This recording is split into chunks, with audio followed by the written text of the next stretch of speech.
Pernahkah Anda merasa bahwa semua orang di internet setuju dengan pendapat Anda? Atau sebaliknya, Anda merasa heran mengapa kelompok seberang bisa memiliki logika yang begitu aneh? Selamat datang di era echo chamber. Namun, ini bukan sekedar masalah algoritma. Ini adalah masalah identitas. Hari ini kita akan membedah bagaimana teori Social Identity De-Individuation atau SIDA menjelaskan mengapa kita kehilangan objektivitas demi loyalitas kelompok di dunia maya. Apa itu echo chamber? Echo chamber itu ruang di mana seseorang hanya terpapar pada informasi-informasi yang memperkuat pandangan mereka sendiri. Jadi mereka itu bukan suatu tempat sih, lebih ke ruang lingkup yang menghadirkan paparan informasi-informasi yang mereka inginkan. Buat apa? Buat memperkuat pandangan mereka. Lalu itu ada dasar jurnalnya tuh. Jurnal yang pertama kali aku baca itu Algorithmic Bias namanya. Berdasarkan penelitian terbaru tentang personalisasi AI.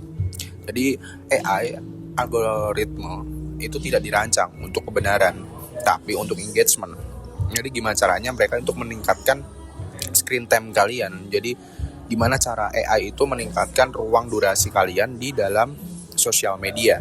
Nah, narasi echo chamber itu tadi tercipta ketika dinding informasi kita hanya memantulkan suara kita, menggemakan suara kita sendiri atau opini kita sendiri. Nah, jurnal terbaru juga menunjukkan bahwa algoritma reinforcement learning atau AI learning, algorithmic reinforcement learning secara otomatis memfilter.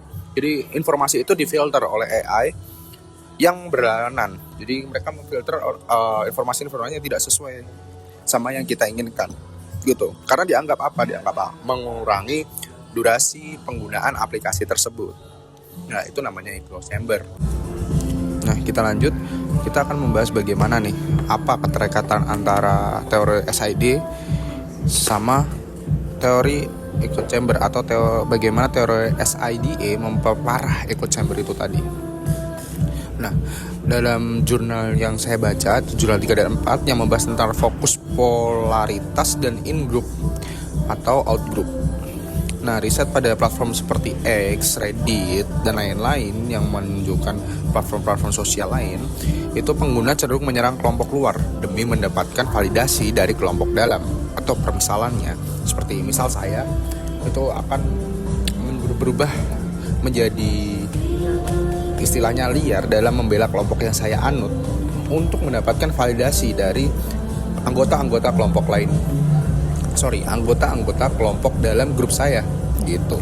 Nah, di sini keterkaitannya nih, echo chamber menyediakan kandangnya dan teori SIDA itu adalah perilaku penghuninya, atau echo chamber adalah tempatnya dan SIDA itu adalah individunya atau sifatnya, perilakunya gitu.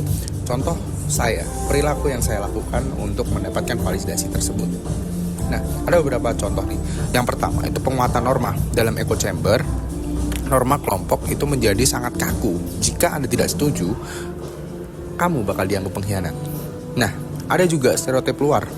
Karena terindividuasi, kita melihat kelompok lawan sebagai individu, melainkan sebagai massa yang seragam dan salah. Jadi orang di luar kelompok kita akan memandang bukan sebagai individu sendiri ya. Maksudnya bukan individu, satu orang itu enggak. Jadi kita akan melihat nih bagaimana individu tersebut itu berjalan dalam kelompok. Padahal emang satu orang doang, tapi kita bakal menganggap mereka itu kelompok lain, atau yang biasa kita sebut itu outgroup derogation, kayak gitu. Lalu sebenarnya semua yang tadi saya sebutkan, kita lanjut dulu, itu ada dampak psikologis dan dampak sosialnya yang pasti. Nah, dari jurnal kelima yang saya baca itu terkait fokus cognitive dissonance. Ya, itu penelitiannya tentang beban kognitif yang menunjukkan bahwa paparan informasi yang berbeda dalam lingkungan echo chamber justru memicu kemarahan, bukan diskusi. Nah, dampaknya apa? Ketika kita kehilangan kemampuan untuk berempati, kayak gitu. Contoh simpelnya kayak gitu. Jadi kita sukar untuk berempati pada kelompok lain. Nah, teori ini menjelaskan mengapa orang-orang berpendidikan pun bisa terjebak dalam hoax, karena keinginan untuk menjadi bagian dari kelompok dalam echo chamber yang jauh lebih kuat daripada keinginan untuk mencari benar yang faktual. Jadi mereka itu lebih mencari validasi kelompok daripada mencari berita atau kebenaran yang faktual sesuai dengan lapangannya. Jadi bedanya di situ. Itulah kenapa teori-teori tadi itu sangat berdampak atau beresonansi terhadap satu sama lain. Kayak gitu. Nah, lanjut lagi, itu ada visual. Nah, nanti keluar dari echo chamber tadi berarti berani memunculkan kembali identitas personal kamu. Kayak gitu. Jadi solusinya apa? Solusinya yaitu tadi, kamu harus berani keluar dari zona echo chamber itu tadi. Kamu harus berani memunculkan kembali identitas personal di atas identitas kelompok. Jadi kamu itu sesuai dengan apa yang kamu rasakan, sesuai dengan apa yang kamu alami. Contoh ketika kamu mendapatkan berita yang lebih konkret, lebih terjamin, walaupun itu bersinggungan dengan kelompok yang kalian anut atau yang kamu anut, itu yang harus kalian junjung tinggi. Jadi berhentilah jadi sekedar bagian dari masa digital dan mulailah bertanya, apakah pendapat saya itu benar atau salah? Atau pendapat kamu hanya gema dari ruangan ini? Kayak gitu. Jadi ada beberapa dasar-dasar materi yang saya kumpulkan dari tadi itu. Ada beberapa jurnal. Yang pertama itu adalah studi tentang dampak algoritma rekomendasi terhadap popularitas politik.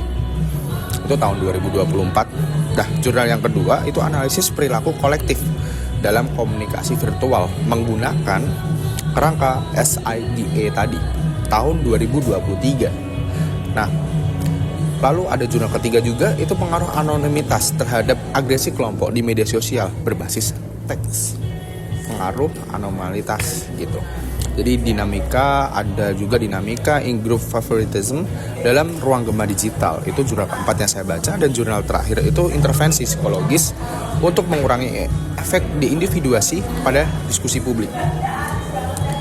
Lalu dari tadi itu ada studi kasusnya. Nah, studi kasusnya itu apa? Studi kasusnya itu tuh penggemar fanatik, misalnya K-pop atau komunitas film tertentu deh, masuk ke dalam grup chat atau ruang chat atau algoritma feed deh yang paling gampang, seperti kalian buka Instagram, TikTok, X, Threads dan lain sebagainya. Itu kalian itu bakal melihat isinya tuh pujian untuk kelompok kalian atau untuk grup yang kalian dukung kayak gitu, dan kritik tajam pada rivalnya. Contoh aku kurang tahu, mungkin seperti ini. Fans K-pop ketika bertemu dengan fans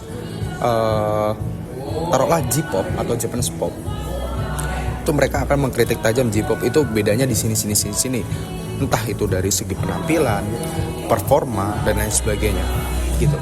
Nah, penerapannya sendiri untuk teori SIDA atau diindividuasi tadi lebih cenderungnya itu seseorang menggunakan nama akun anonim, misal nih fanbase X nih kayak gitu. Jadi mereka tuh kehilangan identitas sebagai individu, apalagi individu yang santun kayak gitu. Nah, mereka bakalan merasa nih menjadi tentara pelindung idolanya. Nah, ketika idola mereka dikritik sedikit aja, mereka merasa identitas diri mereka itu diserang, padahal yang enggak gitu loh. Karena identitas personal mereka tuh udah melebur jadi satu sama identitas kelompok. Mereka melakukan serangan massal atau cyberbullying terhadap pihak luar demi mendapatkan validasi sesama fans di dalam echo chamber tersebut atau dalam ruang lingkup tersebut. Jadi hasilnya apa? Perilaku agresif dianggap sebagai bukti loyalitas oleh seseorang atau oleh kelompoknya, meskipun secara personal mereka itu salah. Seperti itu. Jadi memang berkesinambungan dan bergaungan.